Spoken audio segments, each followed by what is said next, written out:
Okay, our next comedian, Jack, Navy veteran. Let's put it together for Jack. Way to go, Jack. Hello, everyone. We got any farmers out in the crowd tonight? You kind of look like a farm crowd. My family started on a farm. My parents procreated so aggressively that in just 15 years, they had 10 kids. Now, I don't know if Midwestern well water is an aphrodisiac or if they just really like free labor. And after all that, one day, Dad just picked up and moved us to the city. He traded in the happy Indian homestead for a tiny ranch that had one bathroom. Come on, Pop. The outhouse was a two-seater. Now, supervision was scarce when we were living in that little hut of a house. I was the youngest boy by far, and they somehow just forgot I was there. I turned into a free-range toddler and quietly grew into a free-range teenager. By the time they noticed me again, I had a full beard. Meanwhile, my siblings plotted their escape through the military and marriage. I was anxious to see who would get out first. Imagine my surprise, it was Dad.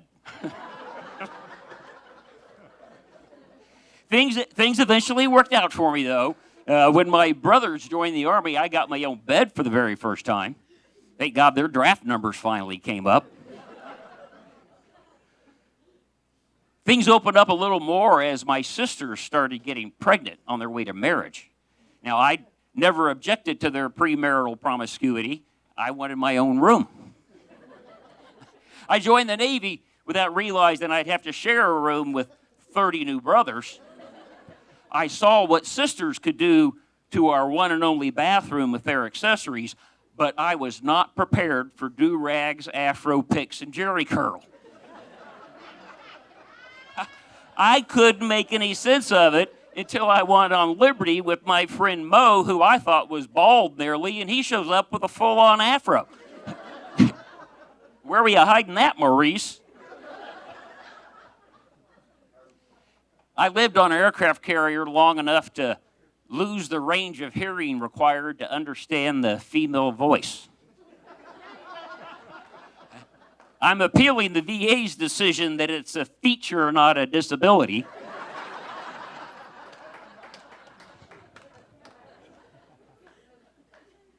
Well, I got out of the Navy and I eventually married.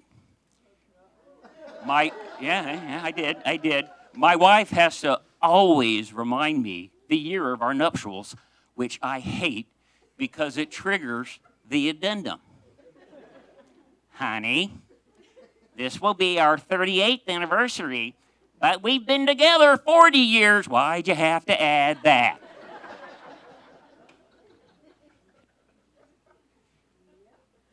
You can't start the clock with our first date any more than these veterans start time in service with a recruiter visit. It doesn't work that way. Did you think you had me locked down because we grew up 2 blocks apart? That's just not the case. Anything could have happened in those years. I was still free range.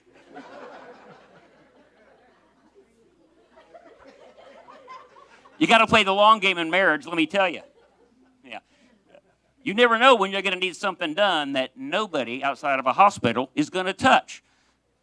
That's why those vows are so important. Write them carefully. You young people out there, for better or worse, in sickness or in health, in prison or on parole. Now, would you please pop this zit off my back? My wife and I traveled south to New Orleans recently to catch a Santana concert.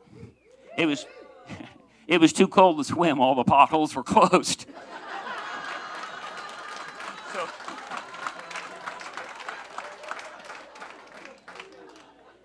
But as we noticed the crowd around us at the concert, it was apparent that most everybody there could have seen Carlos Santana's breakout performance at Woodstock in 1968.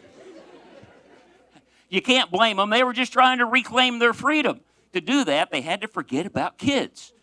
So the couple sitting next to us drove in from Mobile, Alabama. We talked about life and music and hallucinogenics. They never once mentioned offspring until at one point Cindy exclaimed, I have 13 grandchildren. Do you want to see my dogs? And we scrolled puppy pics until the show started. We had a great time. It's very important that you have a travel partner in life. You don't want to be alone when weird things happen to your body. Out of nowhere, my nose started running like mad whenever I poop. I freaked out at first. I'm sitting here blowing out both ends. Hey, Dad, where's that two-seater? Now, remarkably, as soon as I left the bathroom, everything returned to normal. But it kept happening, right? He's got it. I saw that look on your face. He's got it too.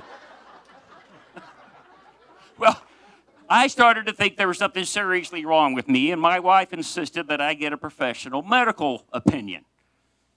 So I Googled it. There is an affliction known as defecation rhinorrhea. Yes, rhinorrhea. It's a very, very ugly word, but as it turns out, it's a perfectly natural bodily reflex tied to your fight or flight instincts. So I guess I'll be okay. I just have to get used to the fact that I'm going to drip when I drop trout.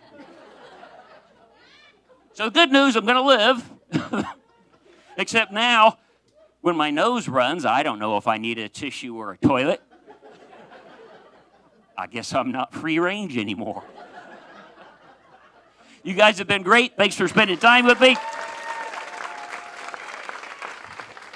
Think of me the first time you experience rhinorrhea because it's coming for everybody.